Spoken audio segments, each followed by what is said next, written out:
Hi friends, good morning. எல்லாரும் எப்படி இருக்கீங்க? இன்னைக்கான பதிவு என்ன தெரியுமா? உருவகேலி. அதாவது நான் என்னோட வாழ்க்கையிலே இது வரைக்கும் என்னை யாருமே உருவகேலி பண்ணதே கிடையாது.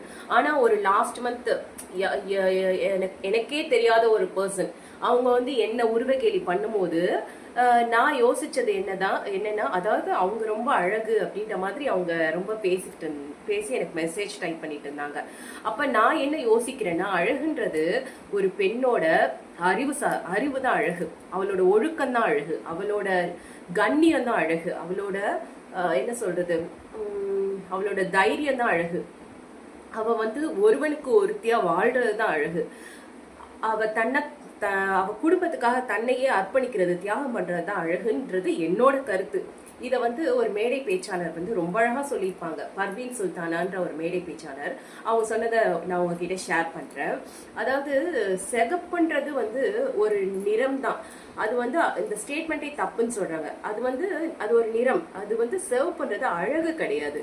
இந்த வெப்பதேசத்துல நம்ம இந்த உழைப்பாளிகளுக்கு பிறந்த நம்ம கருப்பா இருக்கிறது தான் நம்மளுக்கு நம்மளோட இந்திய கலர் என்ன, நிறம் என்ன, கருப்பா இருக்குது. நம்ம சுயமரியாதையோட நிறம் என்ன, கருப்பா இருக்கிறது.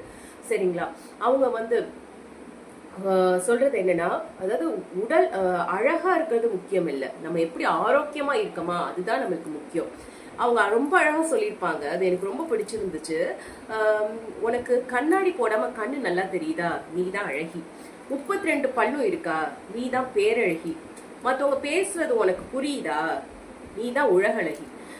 நீ பேசுறது மற்றவங்களால புரிஞ்சுக்க முடியுதா, நீ தான் பிரபஞ்ச அழகி. அப்படி பார்த்தா என்னோட கணவருக்கு நான் பிரபஞ்ச அழகிதான். அதே மாதிரி என்னோட பசங்களுக்கு, என்னோட உற்றார் உறவினருக்கு, என்னோட நட்புக்கு நான் எங்களை மாதிரி பெண்கள் பிரபஞ்ச அழகிதான். சரிங்களா? இப்போ இதெல்லாம் நீங்க உங்களை யாராவது உருவகேலி பண்ணா இதெல்லாம் நீங்க கண்டுக்காம போயிட்டே இருக்கணும். இவங்கெல்லாம் யாருன்னா, நம்மளுக்கு முகமே தெரியாது. அவங்க நம்மளுக்கு அவங்களுக்கு நம்ம எதிர பேச தைரியம் இல்லாம, திராணி இல்லாம உட்காந்து மெசேஜ் உட்காந்து டைப் பண்ணிட்டு இருப்பாங்க. அவங்க டைமை வேஸ்ட் பண்ணிட்டு அவ்வளோ மெசேஜ் டைப் பண்ணிட்டு இருப்பாங்க. இவங்கெல்லாம் நம்மளுக்கு முன்னாடி பேச தைரியம் இல்லாத கோழைங்க. சரியா? இதை ஜஸ்ட் இக்னோர் பண்ணிட்டு போயிட்டே இருக்கணும். இந்த மாதிரி உங்களை யாராவது உருவகேலி பண்ணாங்கன்னா நீங்க இதை சிம்பிளா இந்த மாதிரி யோசிச்சுட்டு ஜஸ்ட் இக்னோர் பண்ணிட்டு போயிட்டே இருங்க. இந்த பதிவு உங்களுக்கு உபயோகமா இருக்கும்னு நம்புறேன். நன்றி.